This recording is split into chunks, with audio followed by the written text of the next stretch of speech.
you're not getting rid of us yet. The South Florida Tribune Media Network presents Motor City Man Mouth and Marvin on the Mic Show, presented by whatever. Who cares? We're presented by us. And I'm pleased to be joined by my new co-host, Marvin Powell III. Marvin, at long last, it is showtime. Welcome to our show together, Marvin. Absolutely, man. Scott, happy to be here. Very happy to be here with you. You're a veteran in this industry, and I'm honored to be here. So looking forward to this, man. I want to have a lot of fun and just continue what we've been doing here for the last couple of months. Well, we're going to do exactly that for sure, Marvin.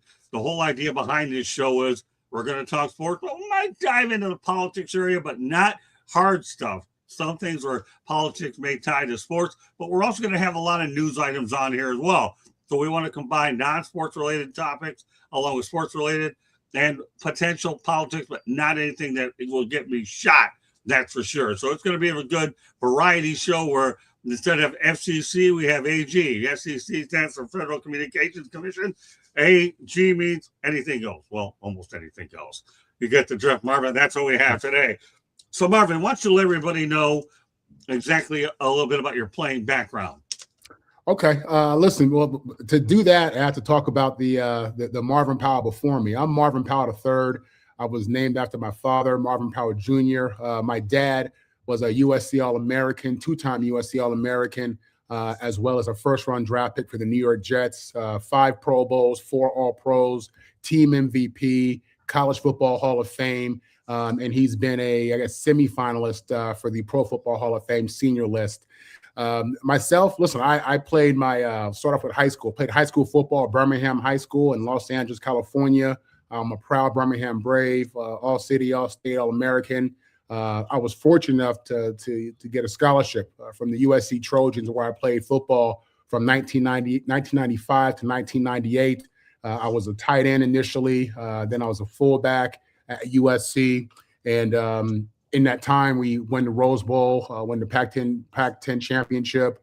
I was fortunate to play with great players such as Carson Palmer, Keyshawn Johnson, and a lot more. After my senior year in 1998, I wasn't drafted as a fullback. I think in the 99 draft, they drafted one fullback. It was a guy out of Syracuse, Rob Conrad, but I was a free agent. I was a free agent to the New Orleans Saints. I went to the New Orleans Saints in Mike Ditka's last season. It was the year that they drafted Ricky Williams, number 1. They brought in, so they had 1 draft pick in Ricky Williams, and they brought in like 25 free agents, literally. And I was one of the guys I was fortunate enough to make the team as a free agent fullback. I played my entire rookie year with the New Orleans Saints. In my second year, I was traded to the Green Bay Packers. And then in my third year, I was signed to the Denver Broncos, who then allocated me to the Barcelona Dragons, where I spent training camp in Tampa, Florida. And then from there, I did some other stuff in football. But yeah, USC Trojans, New Orleans Saints, Packers, Broncos. I'm a diehard Jet fan, Trojan fan. And I got nothing but love for my New Orleans Saints since they gave me an opportunity to achieve a lifelong dream of playing in the National Football League. Scotty, growing up, man, I was a guy, I wanted to be just like Dad. You know what I mean? So right. Dad went to SC, I'm going to SC. And then, of course, making it to the NFL was everything. I wanted to have Tom Brady's career. That was the goal. My career was the opposite of that. But at the end of the day, man, listen, I made it. I'm proud to say that I was on a 53. Proud to say that I played for Iron Mike Ditka, who was really great to me. He was hardcore, but he was really good to me.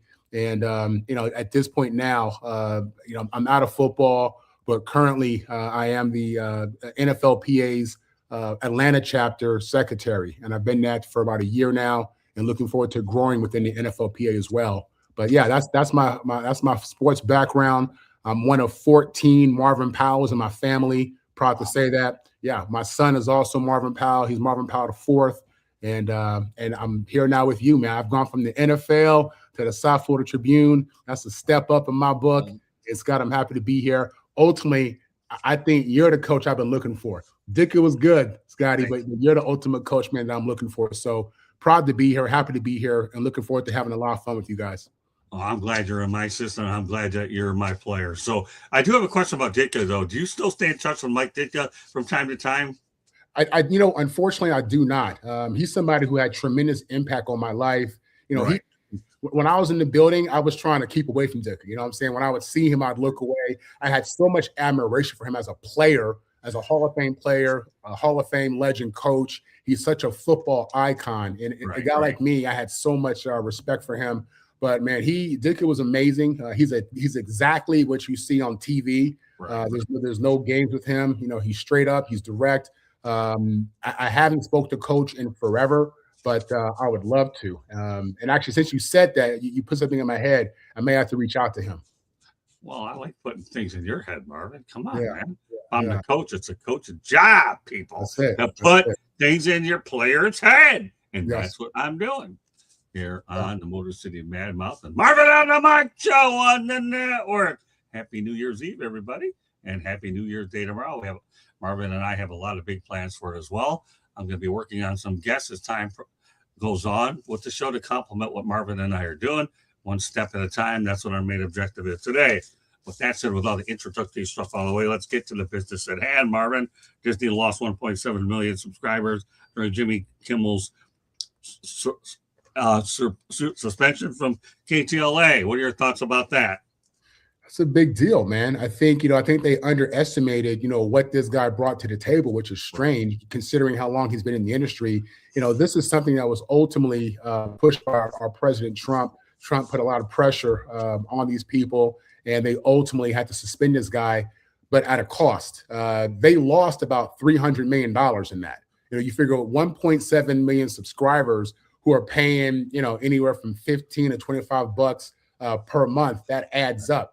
I don't think they envisioned that. You know what I'm saying? Their stock price took a hit. They took a hit in regards to just the general population. I think you saw what you're really seeing is a lot of people who are taking a shot at Trump. A lot of people who are upset with his ability to move the needle and impact areas in our life that they feel he shouldn't be in. I think for a lot of people, this had more to do with a political stance than it did anything against Disney itself or Jimmy. Again, you see the numbers when he came back. The numbers were through the roof. You know what I'm saying? So this guy means a lot to a lot of people in America. I think he's very vocal against Trump, which obviously prompted this whole situation.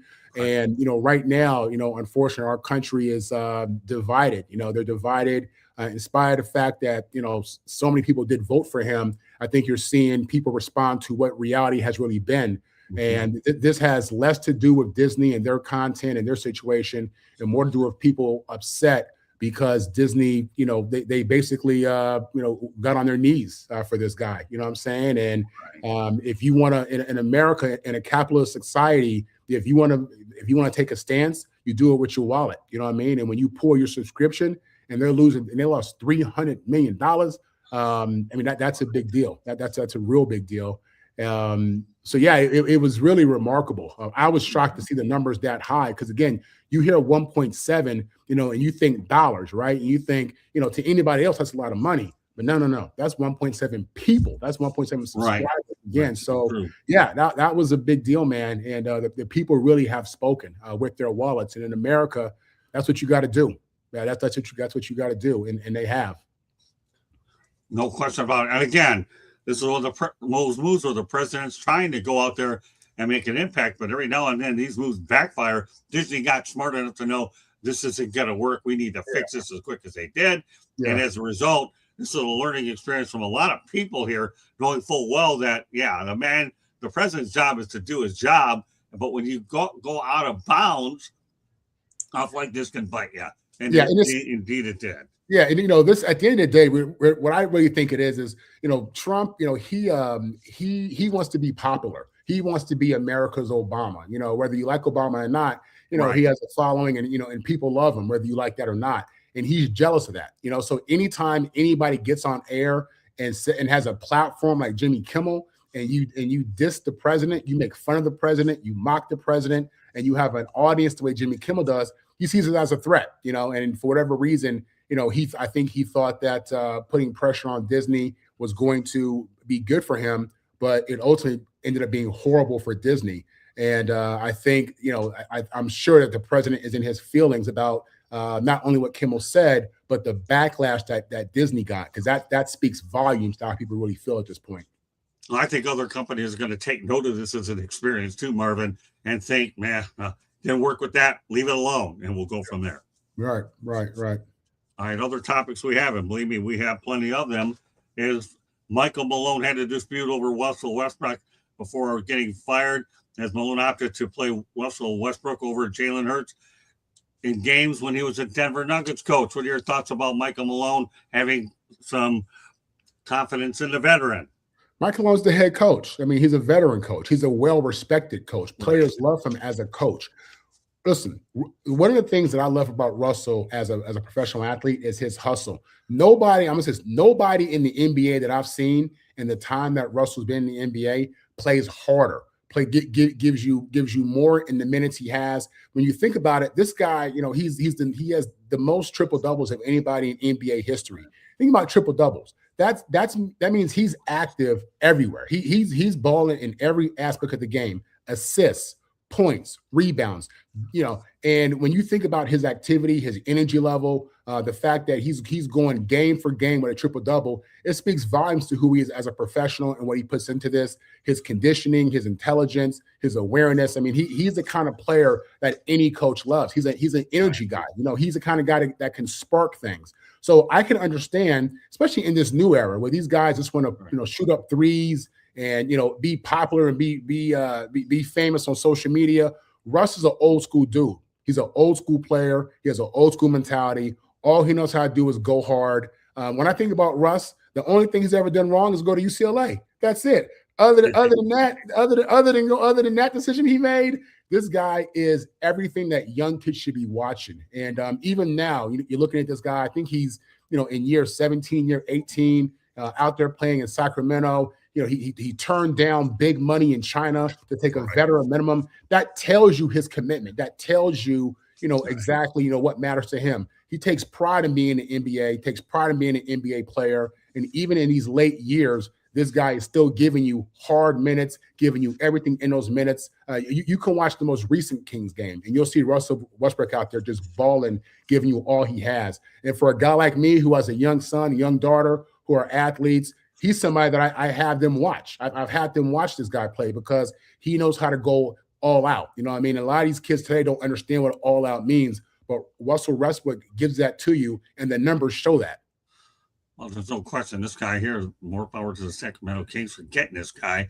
If they can't win games, you might as well have a quality player who's climbing up the scoring list, triple doubles and whatnot. And more power to the Kings. They're not doing well, but at least they have an excitable player that might put fans in the stands. But he's a tone setter, you know what I'm saying? And he's somebody that the fans absolutely can appreciate, you know what I mean? Because, again, especially NBA players, they get so much for, taking time off and not playing every game and load management and all this stuff. And he's someone who's complete opposite from that. You know what I mean? So it's refreshing to see a guy like Russell Westbrook out there playing the way he plays, playing old school basketball and just playing hard, man, because I don't think a lot of this generation understands what it means to go all out. Russell Westbrook is an example of what it means to go all out, even in his late years. Yeah, no question about load management. You just said a mouthful there. That's the one thing that's destroying the NBA right now. Load management. It really is. It's tough, man. You look at guys, again, whether it's, Michael Jordan and that whole era. Jordan was playing 81 games, 80 games, 82 games. You know what I'm saying? That's unheard of today. You know what I'm saying? And he's another guy that used to go all out when he played. So, Russell represents, what old school basketball is. He represents what basketball was before the contracts got crazy. It's hard to watch a guy make $50 million and not play every game and not give you his all. So, with Russ, man, it's a blessing, and he's really a joy to watch.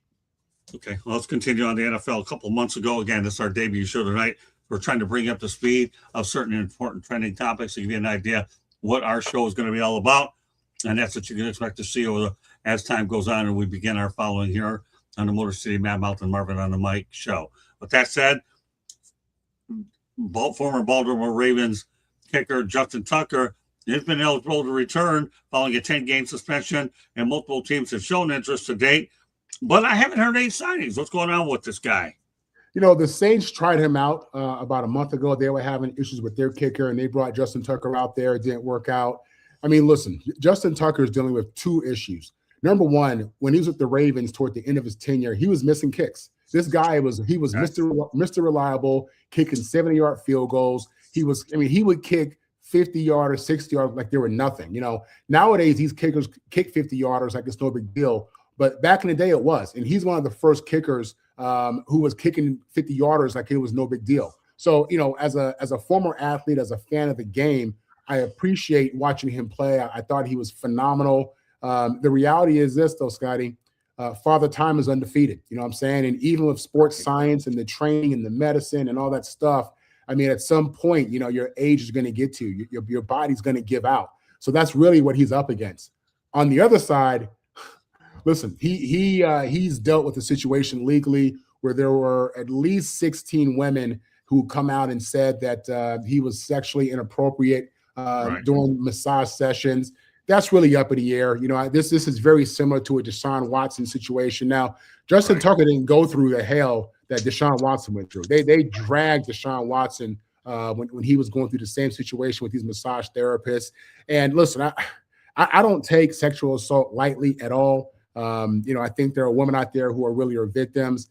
The unfortunate reality here, if you read between the lines and you kind of pay attention to what was happening with Deshaun and Justin, ultimately it appears that a lot of these women were advertising themselves as sex workers. I'm just going to say that's just what it is. It was much more than just massage. You know what I mean?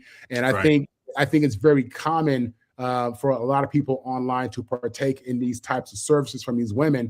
The unfortunate part is, I think when a lot of these women found out who he was, I think that you had lawyers calling them up and lawyers who were driving the point of, hey, did you know Justin Tucker? Did you give him a massage? Because if you did, you could be eligible for a lawsuit. That's kind of the story that's out there, and that's kind of what you see. I'm not absolving him of anything. At the end of the day, he put himself in those situations. If you want to get a massage, you can get it professionally. There are millions of men and women out there who offer this, but he really got caught up in that. And ultimately, the things that were happening behind closed doors in private between a man and a woman, came to light. And these are things that we frown on in America. We frown on this when it's out in the public. You know what I mean? And when it's an athlete, forget about it. You know what I mean? They blow it up. And so he kind of fell into that. And again, I'm not absolving of anything that he did, but I think there's much more to it than just he was inappropriate. So it's unfortunate for everybody involved, no doubt about it. I think that the combination of the stigma and all the bad press that's going to come with him, in addition to the fact that the guy's missing kicks, I think he's going to have a hard time getting another job in the NFL. I just saw where he listed one of his houses for like $3 million. Again, he's not getting these NFL paychecks. And when you're used to getting those NFL paychecks, it provides a certain lifestyle and everything. And he's at the point now where he's trying to get a job.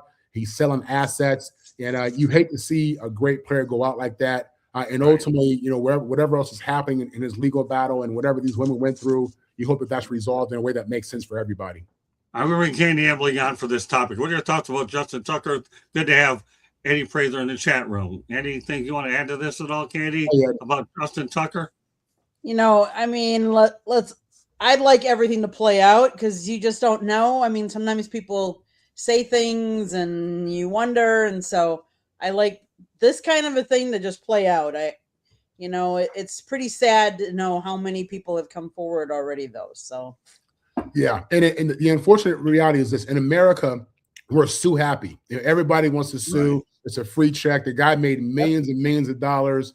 And, you just hope that, as these allegations come out, that these people, these women are being accurate and being honest. It's really, it's a tough situation. It is, because again, you want to definitely be mindful of, the perceived victim and what they may went through and all that. But I just have a feeling that in this society and in this capitalist society where it's about getting money and jumping into a lawsuit and adding your name so you can get a check, you hope it's not that. You hope that people aren't just piling on to ruin this dude's life and get free money. You know what I'm saying?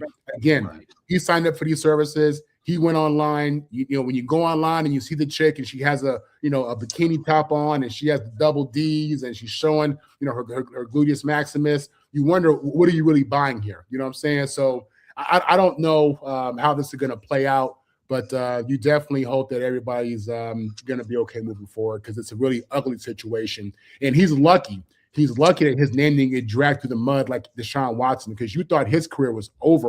You know what I'm saying? And he ended up paying out a lot of money to settle these. I don't know if Tucker has that kind of money that Deshaun Watson has. As a matter of fact, I'm certain he doesn't, because the contracts are public. But it's a bad situation, man, for him and his family and the women who are involved. And for those, who have credible stories and have a real horrible experience, you just hope and pray that it works out and they get some kind of help. Well, let me add a couple things that are important. Number one, Trevor Bauer did not get a fair deal. This guy's been blackballed, and he's represented by Rachel Luba, but he's been able to go out there and only play in Japan and Mexico. So I've been advocating for a long time that Trevor Bauer needs to get back in MLB, and then he ended up getting a bad deal altogether. What's crazy about that, and again, it's hard to, when someone makes an accusation, you want to take them at their word. It's really bad, but in his case, if you remember that, the young lady involved, she basically said that he came over her house, or she went to his house. They had sex. It was rough. It was physical. It was abusive. But my question is, why did you then take a second date? Why did you then? Why did you agree to say, okay, you want to see me again? No problem. That's where it gets fuzzy for me. Right. That's where it's kind of, you're wondering what's really at play here. What's the real motive? I think this dude had signed a huge contract, pitcher in the MLB, and young guy. And again, these situations where these athletes, they're definitely targeted. They definitely need to have a greater sense of awareness. This is a deal where you're thinking with the wrong head. And in his mind, if he went over her house for the first date, and they did what they did, and it was aggressive, and it was rough, and it was that, and she called him back. I mean, if I was him, I would think, well, she must like that. You know what I'm saying? She must like that style of play, whatever it may be. Evidently not, because the lawyers came and the police came, and there's no doubt that money will be exchanged, if it hasn't already, in some type of settlement. But a tough deal for him, no doubt about it. I mean, again, he has to make better decisions. He has to have a greater sense of awareness, realize who he is. Listen, these women, they read the sports pages. They know who you are. They know what you look like. They know how much money you make. They have friends, depending upon how that went down. They have friends who talk.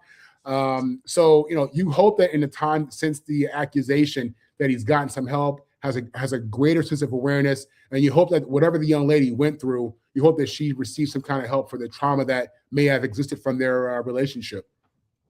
Candy, we're going to keep you out for this segment. Then we'll let you go back to the producer's thing, because one that's really important. The Brooklyn Nets have advised Michael Porter Jr. to stay clear of certain topics when he does podcasts. He said his response were, for the most part, I'm chilling. I'm not trying to say nothing crazy no more. Candy, some thoughts? In today's day of free speech, it's really hard to curb somebody. But in the same respect, you got to be really careful, because he is very much a public figure and people look up to him. And so he has to be careful, because he's also employed, and sometimes we forget about that. I'm employed by a certain financial industry, and there are certain things I can say and certain things I can't say. And that's what I signed up for.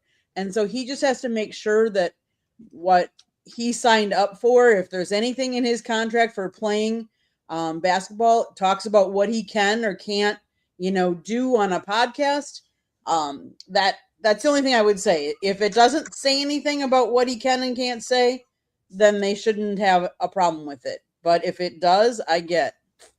Well, you're talking about a situation that almost replicates itself in Dallas when Micah Parsons was doing podcasts with the Dallas Cowboys, and the Cowboys thought it was, he shouldn't do a lot any more of it either. So that's what you're really looking about when you put things in perspective about where you cross the line. Marvin, some thoughts? Yeah, listen, I grew up watching Andrew Dice Clay. I grew up watching Eddie Murphy. You know what I'm saying? Red Fox, Sanford and Son. I mean, I grew up, with some real comedians, guys who would say what they want to say, and with the understanding of free speech. I don't think that exists anymore. I don't think free speech is a real thing in these situations. You know what I'm saying? And the thing about it is this. With social media and the internet and technology, everything's intertwined now. You know what I'm saying? And it's just one of those things where it's like, if Michael Parsons or Porter Jr. says something, then it goes viral, and now it goes from his own podcast, which is his own private network, him doing his thing, to you have the owner hears it, the head coach hears it, sports personalities hear it. Now on major platforms, whether it's Fox or ESPN, they're talking about the things that Parsons and Porter were saying on their own personal podcasts. Now, because it's on these major networks, it's headline news. Now, as teams are in the locker rooms, where they have TVs in the locker room all over the facility, people are watching this. You know what I'm saying? And who does it offend? Your fans see that. In the day and age of NBA sponsorships, where you have major corporations who are investing a lot of money, into these leagues, they want to be mindful of what's being said because they feel like they're attached to it. If Coca-Cola is sponsoring the Nets and he comes out there and says something crazy about China, crazy about homosexuals, crazy about women, whatever it may be, everybody's intertwined and everybody feels it. So the Nets are really trying to protect their brand, make sure that their money's okay, make sure that he doesn't do anything or say anything that's going to, impact, their ability to put them on the floor and showcase him as their employee. You know what I mean? They want model employees. Now, again, where does that bleed into free speech? That's really where it gets kind of fuzzy and gets kind of funny. You know what I'm saying? Mm-hmm. As a former player myself, as the son of a union president, my dad was the president of the NFLPA, and he led the strike. He said a lot of things. You know what I'm saying? And I just don't think that the team. I think we got to get back to free speech, what that really means. We have to get back to just being in a time where a person, when he's on his podcast, in his mind, he's not for the Brooklyn Nets. He's representing himself. Michael Porter Jr. He's representing his own thoughts, his own beliefs, and he should be able to do that. He should, but everybody's sensitive. Everybody's worried about what everybody thinks. You can't say this, you can't say that. But at the same time, in trying to build his brand, he wants you to know who he is, what he believes. You know what I'm saying? So I don't know if it's what the CBA or what they're going to do, but they got to figure out something where these guys can be themselves when they're not at work. Candy can be who she wants to be when she's not at work. I mean, Scott, you can't. Why can't he? So that's it's a slippery slope. I get both sides, to be honest with you, but I take the player side on this. And whatever he's talking about, I think he should be able to do that. He hasn't said anything, in my opinion, that's so newsworthy that we have to, stop and press pause. But the Brooklyn Nets are just trying to protect the brand. Ultimately, they're trying to make sure that no money is messed up. That's what it comes down to. They don't care about feelings. They don't care about politics. They don't care about race. They care about getting their money messed up and the NBA being impacted by sponsors not wanting to align with it. That's what the players say. Well, here's the thing. I kind of agree with what Eddie Prater is saying. There is free speech, but there are also consequences, and the key word is consequences. So, being on the journalism side and the executive side, I understand where the Brooklyn Nets are going, but consequences, like Eddie said, is the key word. Again, you say one thing, it could get messed up. Now, let's face it, viral is viral. If something, it only takes a little small clip to make something more what it is, like editing. So I totally get both sides. All they're trying to do is just say, we're not stopping you from doing it. Just be careful. And I'll tell you one thing, and one of the biggest, can you imagine how many viral situations you had when Brittany Griner was locked up in Russia? Oh, my God. I'm not even opening that up as a can of worms. I'm just saying. So it's just that fine line where, you're a player. I can understand your perspective. But if you're also an owner and you're trying to protect the brand, and yes, you have to market it, that's okay. That's why players have their own podcast, but many of them are doing it after their careers or toward the end of them, not when you're able to maximize your ability on the playing surface to try to build numbers and your reputation where they end up meriting a lot more credibility. I'm not saying what you're saying is wrong. I'm just trying to look at it objectively. And the key word here, Marvin, is objectively. Yeah, and that's something that people struggle with, being objective. You know what I'm saying? I mean, this guy's working on his second career. He's working on an additional revenue stream. If you look at his show, he has great guests. They have great topics. They have real conversations. And listen, we're at the point where these athletes are trying to separate themselves from athlete to human being and let you know they have a brain, they have thoughts, they went to college, they've been educated. Social media and the internet has all this information out there, and people have opinions about it. And everybody in the world is able to give their opinion for the most part, but with the athletes, it's treated a little bit differently. In regards to the consequences, I mean, should there be consequences? I don't know. It's a tough situation, man. So I support Porter. I don't know that all he's talking about are things that are already recycled. He's bringing up subjects that are already out there. You know what I'm saying? It's okay for you to say it, Scott, but he can't say it. That's not fair to me. I don't get that double standard right there. Again, he has his own following, people who buy his jersey, buy his shoes, go to the game just to see him.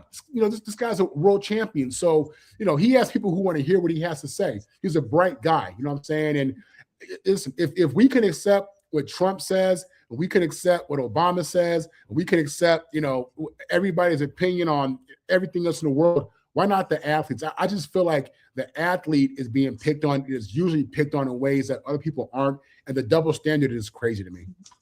Well, that's why we have the show. Motor City Madmouth, Marvin and the Mike. Here you go. And we'll bring Candy on for a quick station break. Then we have a couple more topics to get to before we wrap it up. South Florida Tribune Publishing Company published a book, Lessons from the Microphone, Tuning into the Enduring Wisdom of Visionary Leaders. It is written by one of your hosts, Mr. Scott Motor City Madmouth Morganroth. Talks about his 40-plus years in the business and how it has evolved and changed. Old school media versus new school media. Get your copy today. Available on Amazon, Barnes & Noble, Kindle, Google, and Apple Books. There's also a link on our website, www.southfloridatribune.com, where there is a plethora of great content, so go check it out. If you like to listen to podcasts, you can find us wherever you get your podcast. And if you see the red subscribe button in that lower right-hand corner and you see it, that means you have not yet subscribed to our channel. What are you waiting for? Just click it, like us, share us. Tell all your friends and family, and then turn on your notifications so you're notified anytime we go live. We have some wonderful programs on our system, on our YouTube channel, so definitely check us out. Back to you, Scott and Marvin. All right, Candy, thank you very much. Couple tops to get there. Happy New Year, everybody. It's hard to believe that this is the last show on the South Florida Tribune Media Network. But for us, it's also the first of a new era with the Motor City Madmouth and Marvin on the mic. So we start off with the first and the last to wrap this puppy up. Well, we're going to talk about Skip Bayless and the Jacksonville Jaguars playoff chances. I don't see Jacksonville as a threat in the postseason. My response is, Skip, they're on house money. Marvin, what do you think of Skip? So what he's really saying, and Skip, man, he's such a shock jock. He says things for the reaction, but really what he's saying is, you got to show me, you got to prove it. When you look at some other programs, you look at KC, for example, you look at Baltimore, Buffalo. These are teams that make the playoffs pretty much every year. You know what I'm saying? The Steelers are one of those teams that are in the playoffs a lot. The Packers, the Jags, they've almost been there. They've almost done it. They haven't done it yet. And what they're going to have to do for everybody to take them serious is get in the playoffs, win the AFC Championship, and get in the Super Bowl. I mean, if you want to be relevant and you want to get people's respect, you got to win games, man. And really what it comes down to is Trevor Lawrence. Trevor Lawrence is taking that next step. He's watching all the other quarterbacks in the AFC who've had MVPs and Super Bowl appearances and Super Bowl victories, and that's not him. He has no MVPs. He has no Super Bowls. And if you want Jacksonville to be taken serious, you have to win the big one. You have to win the big ones. For him, it really, with Trevor Lawrence and the Jags, it starts with winning that AFC Championship game. You have to put yourself in a situation where we go from 32 teams to 2 teams. Because when it's just 2 teams, it's all eyes on you.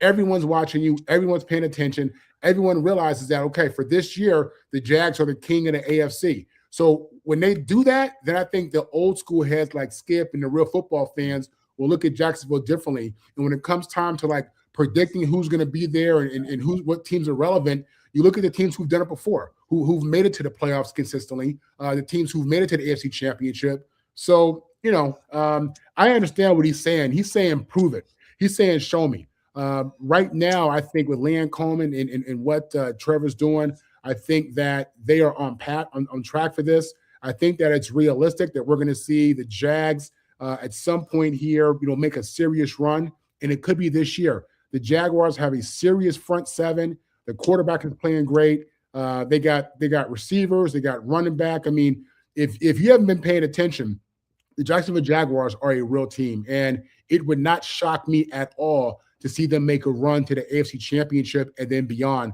because they've showed us through 16 games already that they're the real deal. They have big wins. Trevor Lawrence has had historic performances this year. They've been consistent. That front seven has been real. That Jacksonville defense is the real deal. So for those who aren't paying attention, you should. And for guys like Skip Bayless and us old football heads, all we're saying is prove it.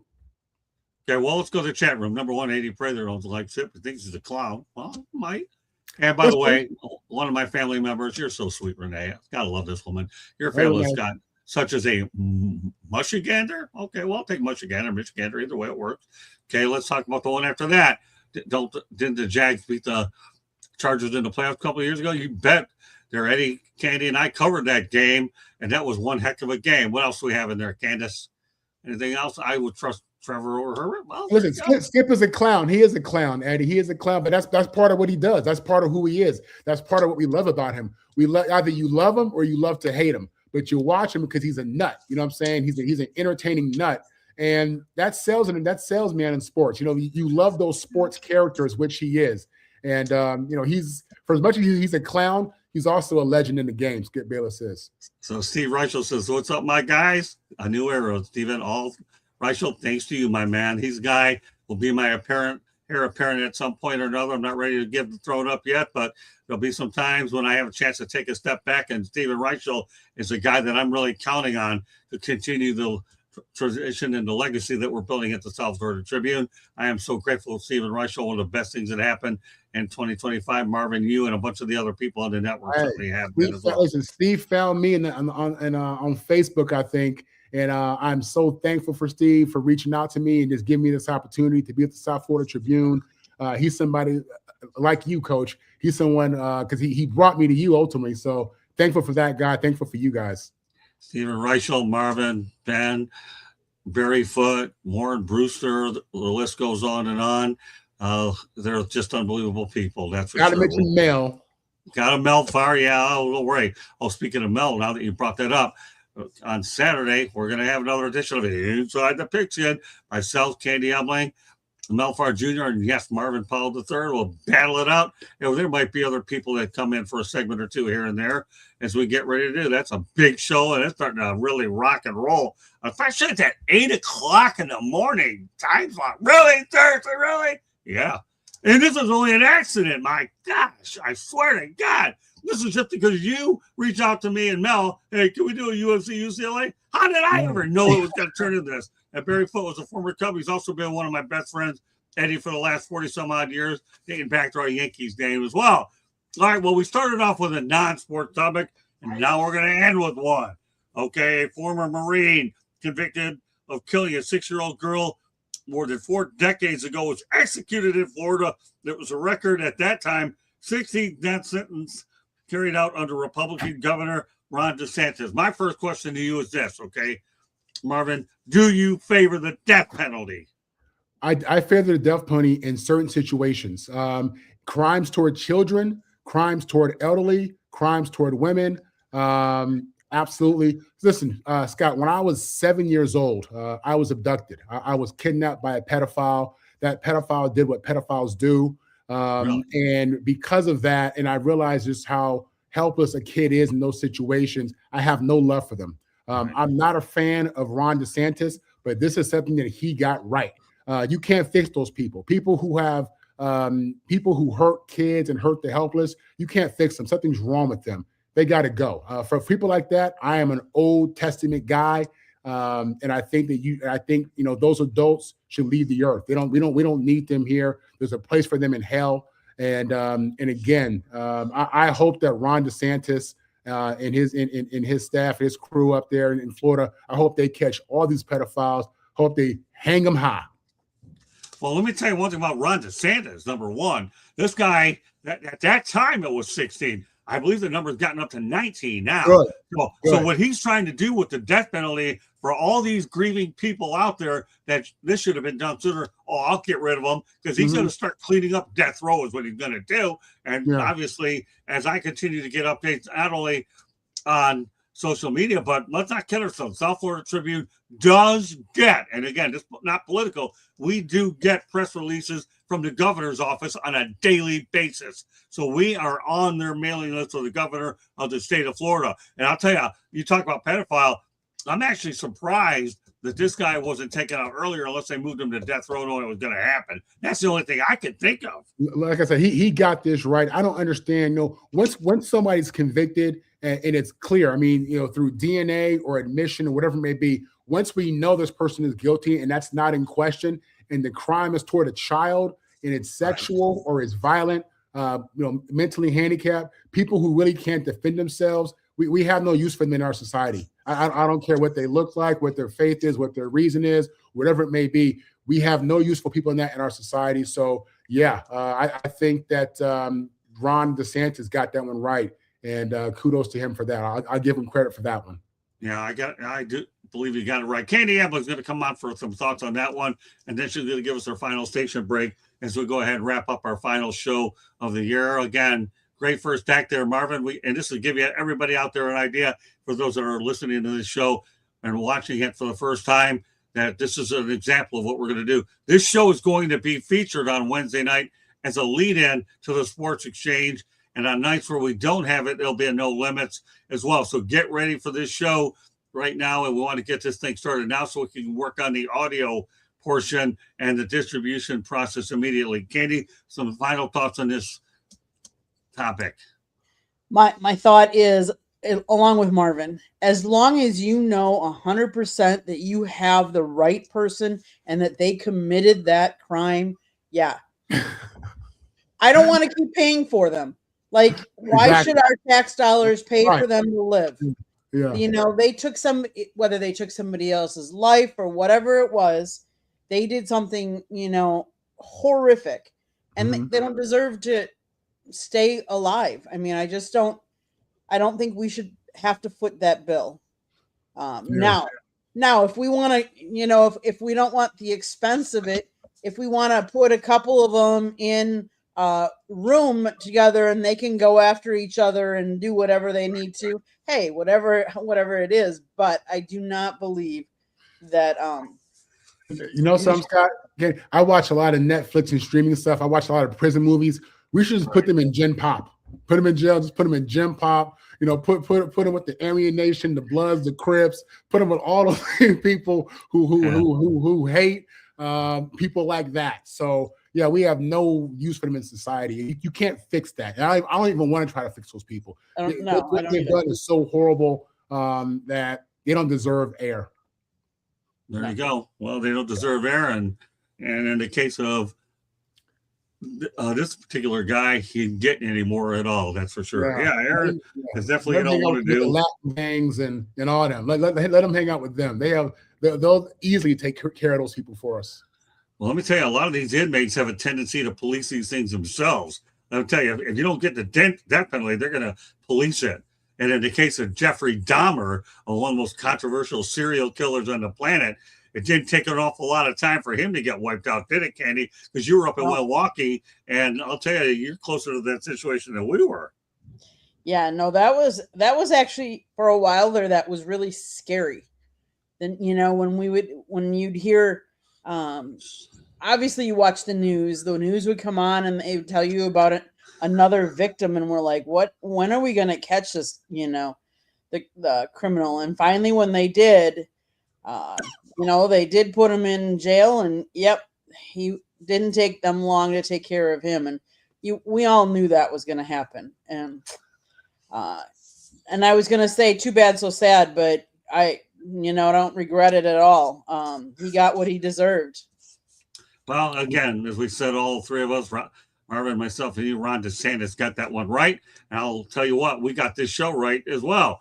Coach says to his athlete, we got it right. And to the GM, Candy, we got it right. So with that said, looking forward to doing the Motor City Mad Mouth and Marvin on the mic. So get ready for it as well. So with that said, Marvin, let everybody know how they can get a hold of you. Great first deck, Marvin. Yeah, so yeah, I'm Marvin on the mic. That's my social media handles. I'm on all the social medias. You can catch me with the South Florida Tribune Tuesday night, Wednesday morning, Wednesday night, Saturday morning. We do roundtable with the Bucks, the Knowles, the Nets, and the Kings. And God, I'm forgetting something, but yeah, just check out South Florida Tribune. I'm here. There you got it. All right. So, all right, Candy, one more final station break for the end of 2025. Been a really good for us here at the South Florida Tribune. We made a lot of progress, but my goal is to be able to put our foot on the gas and raise it a few notches next year. But go ahead, Candy, take us home. Unless you have something else you want to add, Marvin. I was going to say, Eddie mentioned my USC Trojans. They took a hard L last night. It was a tough situation. I'm going to deal with it on Locked On here in a few minutes. Listen, Eddie, we got year 5 coming up with Lincoln Riley. This is his last year. If we don't get to the playoffs and win a game, him and his $100 million contract are out. Okay, so it's okay. We're going to be okay, Eddie. Thanks for looking out there. Well, and by the way, let's not kid ourselves. Eddie Prather is obviously on our verge of winning the giveaway that we have as well. So great contribution by Eddie Prather throughout the year, and we look forward to having more and more giveaways. Steve Reichel and myself, as we continue to work together to make our platform strong by these giveaways. Eddie obviously will be honored with these giveaways once we're able to get everything all worked out and reach our certain goals. But he's been an overwhelming favorite as time goes on. All right, Candy, go ahead. Take us home. South Florida Tribune Publishing Company published a book, Lessons from the Microphone, Tuning into the Enduring Wisdom of Visionary Leaders. It is written by one of the hosts here tonight, Mr. Scott, the Motor City Madmouth Morganroth. Talks about his 40-plus years in the media business and how media has changed over that time. If you know anybody that wants this book or could use this book, go get it today. It's available on Amazon, Barnes & Noble, Kindle, Google, and Apple Books. There's also a link on our website, www.southfloridatribune.com, where there is a plethora of great content. If you like to listen to podcasts, you can find us wherever you get your podcast. If you want to advertise or sponsor a show, or if you want to be a guest on any of our shows, email us at southfloridatribune@gmail.com. Last but not least, if you see that red subscribe button, click it, like us, share us with all your friends and family. We want you to be part of our journey going forward. I am happy to announce that we did hit the 1 million views mark previously this month, but we're looking for more. We want more. So come join our network, watch our shows, watch our programs, comment in the chat room. We'd love to have you. We love entertaining our guests and also interacting with our guests. With that being said, Scott, back to you and this great first episode of your show. Well, there's nothing better than to end the year with something that we can all look forward to. And Marvin, obviously, you and I have been working together on so many projects. I know we continue to get more involved on others. But now this is something that you and I can call our own, Marvin. And that's the thing I feel that we're able to get out of it. And there's no question in my mind. To me, we'll get out of this, Marvin, what we want to get out of it. And as I talked about at the top of the show, this will be a sports show as well as a non-sports related thing. We will not hesitate to hit on certain topics that are necessary so we can make it a very versatile type of show. And I believe that when I brought you on the Sports Exchange and you went out there and handled the Charlie Kirk situation, man, I'll tell you, when I brought him on and I saw the reaction on your faces, and maybe there's something with this guy. Yeah, I wasn't ready for that. I know. You threw me a curveball with that one. But I love it. Now I'm ready. Now I know what to expect. You've had enough opportunity to work with me for a while, and obviously you've managed to do well. Otherwise, listen, I don't give out shows, Marvin, on a silver platter, pal. I believe you. You got to earn it.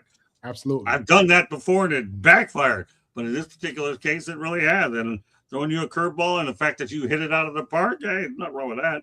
And by the way, speaking of baseball, 108 Stitches Baseball Talk returns on Monday night. So it's been off for a couple of weeks as we continue to shuffle other program in there. So I'm sure my crew will definitely be out there and rested to talk baseball. Yes, Steven Reichel, 1 million views, just scratching the surface. Steven and I, you and the rest of Marvin and the rest of us, we definitely go out there and I expect bigger and better things as well. So, and when Candy and I have an opportunity to go on our cruise at the end of April and May 10th, I expect this platform to get a lot bigger. And with the thoroughbreds that I have on this network, there's no doubt in my mind we're going to achieve all of that. So, with that said, that does do it for the inaugural Motor City Madmouth and Marvin on the Mic show, our debut show. So, on behalf of Candy, I'm our general manager, jack of all trades, Marvin, my co-host, and Marvin Paul III, my co-host. This is the Motor City Madmouth. Thank you for joining us and look forward to a great new tradition on the network. And Marvin and I use this show. And of course, there will be Motor City Madmouth shows from time to time as well, as I take some of these shows and have my individual one-on-one. But I feel like the more you have in your pocket, the better off you are, because these shows can definitely be considered situational. But I feel like we got a really good thoroughbred here. And I know I have that as my athlete, and I'm proud to have my athlete, and I'm planning to be coaching this guy. He's coachable. He takes a lot, and he handles everything well. So that does it for 2025 South Florida Tribune Media Network. So on behalf of Candy, Marvin Paul III, this is Scott Morgan off Motor City Madmouth. Thank you. Happy New Year, everybody, and hope you enjoyed your Christmas. Bye now. We'll see you next year in 2026. Bye now.